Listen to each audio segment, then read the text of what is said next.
Hello, BookTube.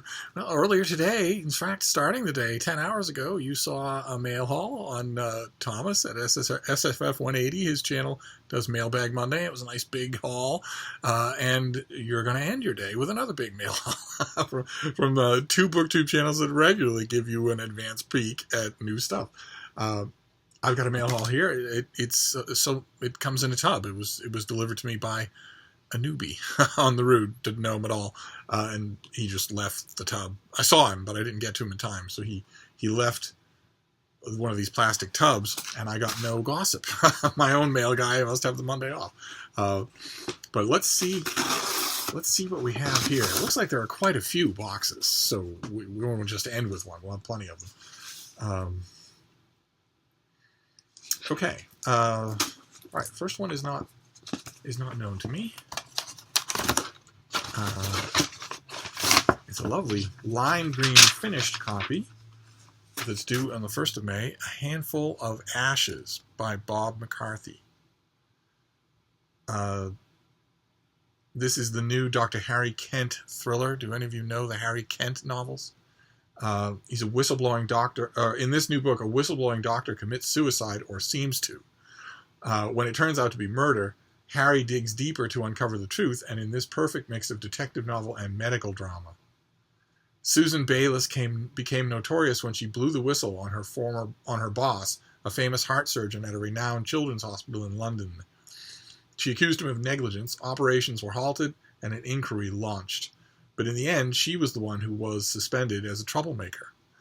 Now, Dr. Harry Kent, a medical examiner with the Metropolitan Police, has been called out to certify Bayliss's suicide, but something about the scene is wrong. It appears someone held her down while she died. Okay, I'm on board. I don't know this. I don't think I know the Harry Kent novels at all. Or have there been many? So no, there's only been one other, The Hollow Men. I wonder if the publicist will send that to me. So he's a medical examiner right at the heart of the city police. That is not exactly original, but boy, oh boy, is that fruitful grounds for a story. So, excellent. All right, good. All right, let's see what we have here. There are boxes all over this stuff. I don't know what they could all be. Let's see here. Okay, this is another one I did not request. Looks like another crime novel. This is The Betrayals by Fiona Neill. Do any of you know Fiona Neill? I'm the one who's supposed to be the know-it-all here. Sometimes there are 4 sides to every story. Best friends Rosie and Lisa's families have always been inseparable. But this family dynamic is torn apart one summer when Rosie Rankin's best friend has an affair with her husband Nick. None of them would forget that week in the wild Norfolk sea coast. As the consequences reverberate down through the lives of both families, the reader not only witnesses but experiences the relationships fracture and disintegrate. Huh. Okay, so this comes out in September. This is a long time from now. And I don't know anything. What do we know about the author here? The author of 4 international bestsellers, including The Secret Life of a Slummy Mummy, based on her hugely popular column in the London Times. Okay, well, if she has a hugely popular column, some of you have got to know her. So what am I in for here? Fascinating. All right. So, a family drama and a crime drama. Let's see what this one is. Nice and heavy. Could be a finished copy. I know I have a dream for this mail haul that I don't think is going to come true. And it's a dream that I saw on the other mail haul. On Thomas's mail haul this morning, he got a copy of the new Gardner Dozois, who does an annual science fiction collection anthology of short stories that is must reading. It is absolutely required reading for the genre. And I always end up having to buy mine in a bookstore, like a schmo, because the publisher never sends them to me, and I want them to. Let's see what we have here. Oh my. Okay. This is these are two books from Reaction Books. The University of Chicago Press distributes Reaction Books, due in May. One is the finished copy of something we've seen before, Bill Leatherbarrow's The Moon.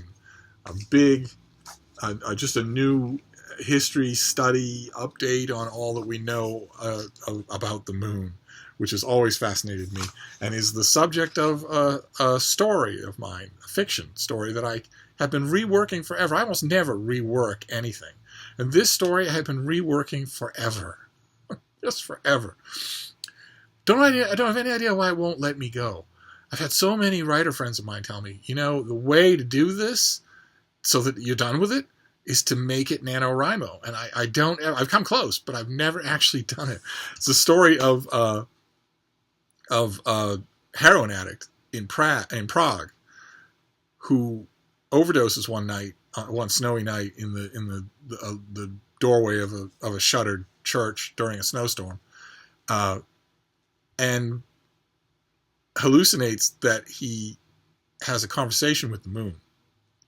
The storm blows over, and he's covered in snow, and he's in this doorway, and he's sure that he's dying. And he can see the moon, and it's huge, and it's bright, and it's staring right at him. And he has a conversation, and the moon is friendly, but completely alien. And it turns out it becomes more obvious he survives his overdose, and it becomes more obvious to him as the days go on and the weeks go on that it wasn't a hallucination, that the moon is actually talking to him. And I follow the story throughout there, and he sticks with me in my imagination because he's not a hero, and I like to write about heroes. Anyway, but in addition to the finished copy of The Moon, there's also this, William Sheehan and Thomas Hockey, Jupiter, an obvious companion volume that I didn't even know existed. I had no idea that it was coming out. Oh, wow. May is going to be a very, very astronomical month. I don't know why, but very astronomical. Lots and lots of science type stuff that's coming out. We're gonna try and save some of these boxes. We'll do all the boxes at the end. Let's see what this next one is. This is one of the few envelopes here. Sorry for the bouncy camera. It's on a pile of sweatshirts. Let's see here. Huh. Okay, this is May. Boy, it must be something in the water. This is also science. This is Ray Gould. Universe in Creation, a new understanding of the Big Bang and the emergence of life. Huh. Okay, the subtitle's a little tricky. It's no subject that irritates me in dealing with religious people quite so much as the Big Bang. They intentionally misunderstand it, or at least it seems that way to me, and they jump on board with it as if it's an indication of a specific pantheon, when it's not actually an indication of any pantheon. And the reason that the title gives me the willies is because the Big Bang would have been a very long time before the creation of life. The only impulse that would link the two, life, is a freak. As far as we know, it's only happened once anywhere in the universe. The only impulse that would link the two would be a religious impulse, right? Because in all religions, the beginning of life is coincidental with the beginning of the universe. But that's not how it really happened. That's not how it is in reality. So saying a new understanding of the Big Bang and the emergence of life is like saying you're going to write a new book about the conquests of Genghis Khan and his childhood. Anyway, let's see what we have here. Oh, I'm sorry. It's kind of a boring cover, but let's see here. We know the universe has a history, but does it also have a story of self-creation to tell? No, it does not. Oh, sorry. That might have been a rhetorical question. Yes, in Ray Gould's gripping account, the author offers a compelling narrative of how the universe, with no instruction other than its own laws, evolved into billions of galaxies and gave rise to life, including humans, who have been trying for millennia to comprehend it. Far from being a random accident, the universe is hard at work, extracting order from chaos. Absolutely false. That is absolutely false. That is absolutely false. The universe is not working. The universe does not know the difference between chaos and order. And if you know anything about what happens in stellar cauldrons, in nebulae, then you know that... Making use of the best current science. Okay, as target practice, maybe. Gould turns what many assume to be true about the universe on its head. The cosmos expands inward, not outward. Gravity can drive things apart, not merely together, and the universe seems to defy entropy as it becomes more ordered, rather than the other way around. Strangest of all, the universe is exquisitely hospitable to life, despite its being constructed from undistinguished atoms and a few unexceptional rules of behavior. Universe in Creation explores whether the emergence of life, rather than being a mere cosmic afterthought, may be written into the most basic laws of nature. Okay, all right.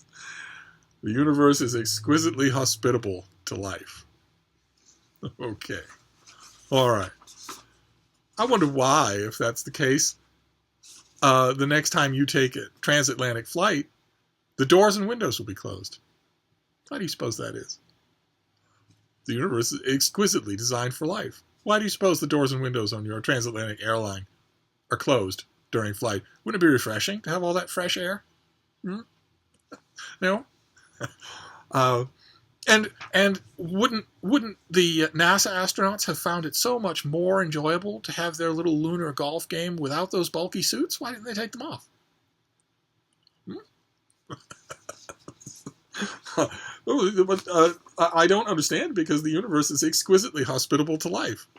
What do you suppose would happen to you if you were transported right now, this instant, from where you're sitting, watching my gorgeous face, to 200 miles up, straight up from where you are? What do you think would happen to you? Which death do you think you would suffer first? Would your body decompress? Would it explode? Would it charbroil in hard cosmic radiation? Would it freeze solid and then shatter? Which of those things do you think would happen first? The universe is not exquisitely designed for life. The universe hates life. Every single part of the universe hates life. All of it. And also, life hates life. Life preys on life and always has. So, the universe is exquisitely designed for life. Okay, great. Take your clothes off, go out your front door, wherever you are in the world, walk to the nearest field, and lay down.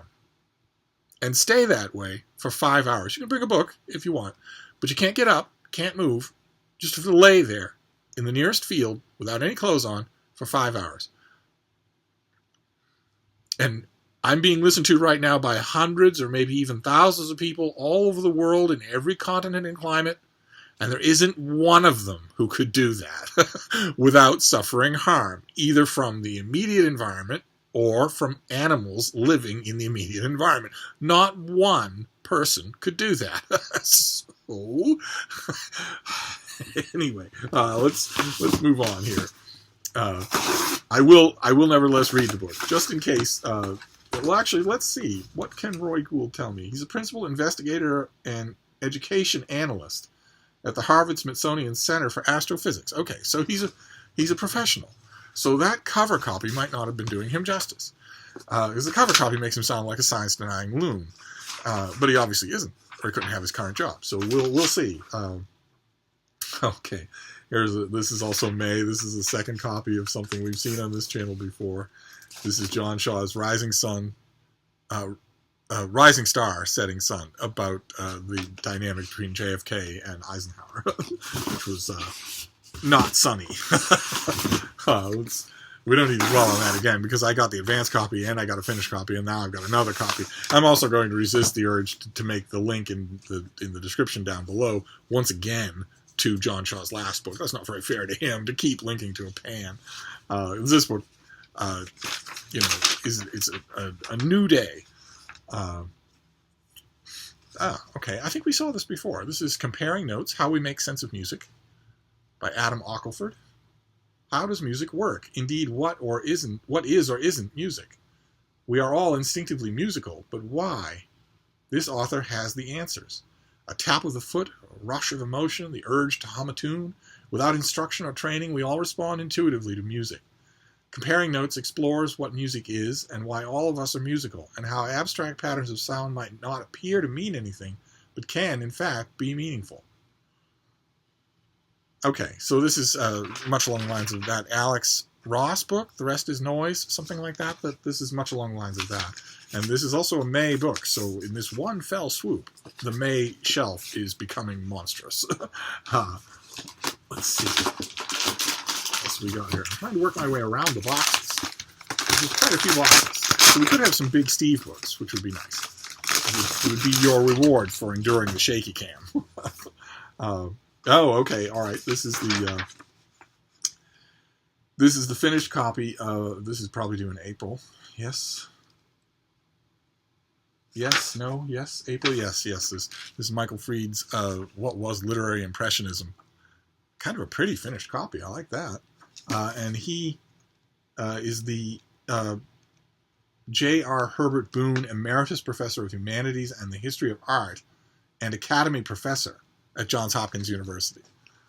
And this is all about, as Henry James wrote to Robert Louis Stevenson in a letter that serves as one of the epigraphs for Michael Fried's exhilarating new study, no theory is kind to us that cheats us of seeing.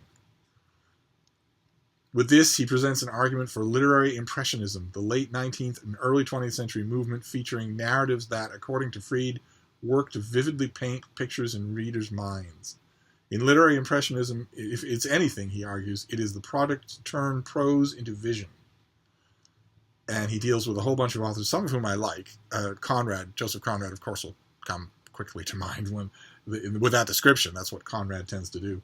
But also Stephen Crane, Frank Norris, Ford Madox Ford, H.G. Wells, Jack London, Rudyard Kipling, and my beloved Edgar Rice Burroughs. So I confess I've had the advanced copy of this sitting on the shelf, and I haven't got to it, and I should, at the very least. At the very least, I should see what the author has to say about Edgar Rice Burroughs. Let's forge on here. How are we doing for time? Oh my. We're getting up there. Still have boxes and boxes to go. But that's all right. Will be a Monday mail haul, and then maybe we'll get a light load for the rest of the week. Maybe. Guys, what have we got here? Ooh. Oh. Okay. This is July. Did not know this was coming. Yeah, this is July the 3rd. This is by Julio Crespo McLennan, and it's Europa. How Europe shaped the modern world. European history is deeply embedded in the global civilization that has emerged in the 21st century. For centuries, Europe was at the heart and soul of the West, and European powers enjoyed unprecedented global hegemony, not only by military and economic means, but also through their influence on politics and culture. More than two-thirds of today's global nations were once European colonies or protectorates. Europe's legacy is evident in the trajectory of the United States and has influenced aspiring hegemonic powers like China. Wow, okay, and who is the author when he's at home? He has been the Santander Iberian and European Studies Fellow at St. Anthony's College, Oxford, and Prince of Asturias Visiting Professor at Tufts University, and the Fletcher School of Diplomacy in Boston, among many other academic posts in the United States, the United Kingdom, and Spain. He's currently the director of the Cervantes Institute in London. Okay. Wonderful. All right, so this is July. I will hold off. It sounds fascinating, but I will hold off just a bit because my dance card is getting a bit full. Let's see. All right, now we're into box territory. Now we'll see what the boxes are. And I will deal with all of this stuff later. Okay. I will clean up after myself later is what I mean to say. Okay, did not request this. This is by Michael Walsh, and it is The Fiery Angel, Art, Culture, Sex, Politics, and the Struggle for the Soul of the West. No sell sheet at all. Nothing except a receipt. The past not only has something to tell us, but it also has something that it must tell us. In this profound and wide-ranging historical survey, the author illuminates the ways that the narrative and visual arts both reflect and affect the course of political history, outlining the way forward by arguing for the restoration of the heroic narrative that forms the basis of all Western culture and religious tradition. Listen to us, then, to let the angels of our nature, for better or worse. They have much to tell us, if only we will hear them. Okay. All right. Hate to break it to the author, but the heroic narrative is good and properly gone and is not coming back. But it's an anachronistic enough idea to make me want to read the book. Huh. Okay, kind of odd. That's kind of an oddity. Let's press on. Fiery Angel. You just know the oddest one is the one that's going to stick with me. What is this next one? Oh, all right. This is May. Of course, all of these things are May. It's ridiculous. I don't have enough room on my shelf. All of a sudden, May was doing fine, and now all of a sudden, May is not. This is my Michael Jones. This is the lovely finished copy of The Black Prince. Look at that. Oh, very nice. England's greatest medieval warrior. I thought that was me. Well, wonderful. Okay. Okay, great. A beautiful finished copy of The Black Prince. How wonderful. Okay. Let's see. Let's see what this next one is. Oh, all right. Okay, this is another finished copy. This is also going to be May. I just know it. I can feel it in my bones. Yes, it is. It's also going to be May. God, it's like 10 books for May. This is The Abbots Tale by Con Ingledon, which quite a few of you wrote to me. Quite a few from the UK wrote to me and said this is already out there with a better title. So this is a story of the grandson of Alfred the Great and the priest who fights at his side. And if I remember correctly, didn't those of you in the UK say that in England this was called Dunstan?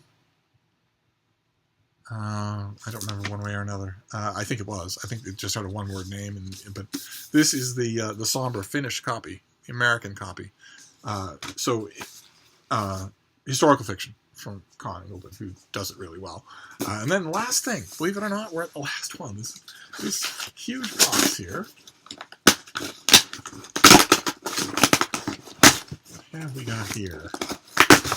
Of course, Thomas on his channel very, very politely edits out the ripping and tearing. I don't know how to do that. Is this last one?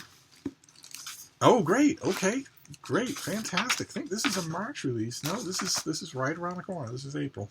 We saw this in advance copy. This is Michael Hobart's The Great Rift, which is subtitled Literacy, Numeracy, and the Religion-Science Divide. And I haven't got to it, even though I'm deeply involved in the subject. I'm deeply curious about the subject. I have suspected for a long time that a large part of the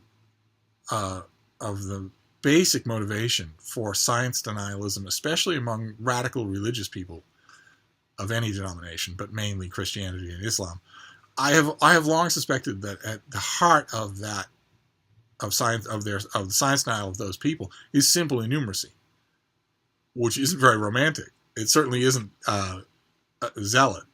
It has nothing to do with religion. I think it's just that there are quite a few of these people that just can't get their mind around how long 1,000,000 years is, much less 1,000,000,000 years.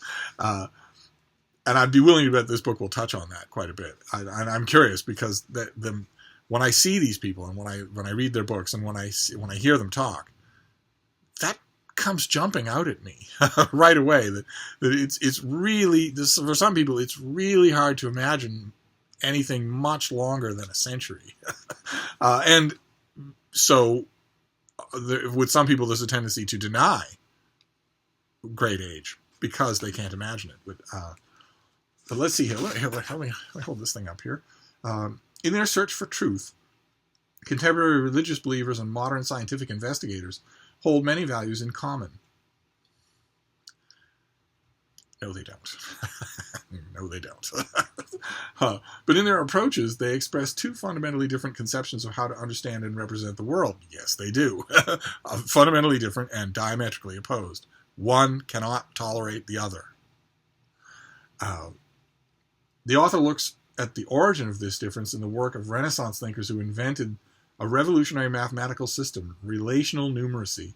By creating meaning through numbers and abstract symbols rather than words, relational numeracy allowed inquisitive minds to vault beyond the constraints of language and explore the natural world with a fresh interpretive vision.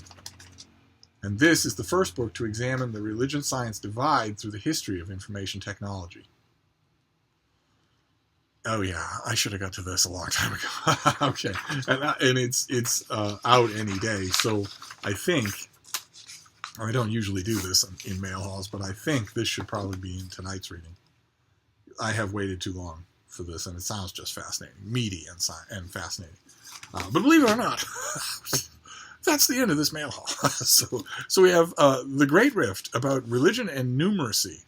Then we have The Abbots Tale in a finished copy. Almost all of these are May. Utterly absurd. Then a beautiful copy of The Black Prince in a finished copy of biography. Well, let's get the hardcovers together here. We have What Was Literary Impressionism, a study of a whole bunch of authors, some of whom I really like. Comparing notes, what actually is music, and why are we also musical? Another copy of Rising Star, Setting Sun, about JFK and Eisenhower. A Handful of Ashes, a murder mystery set in the heart of London. Number 2 in a series. The Moon and Jupiter, 2 new astronomical books that just give a fingerprint of our latest knowledge on both subjects. Universe in Creation, the Big Bang, and then billions of years later, the origin of life. The Betrayals, by someone with a very popular London column. The Fiery Angel, about the heroic narrative and how good it was for all of us. And then, I think I could barely do this, Europa, new study of Europe in European history, in world history. So there we go, a huge mail haul, almost all of which is May. So I'm going to reshape the May shelf tonight. That's an hour I had not anticipated, but I'll do that later. For right now, I'll sign off, and I'll see you soon. Thank you, BookTube.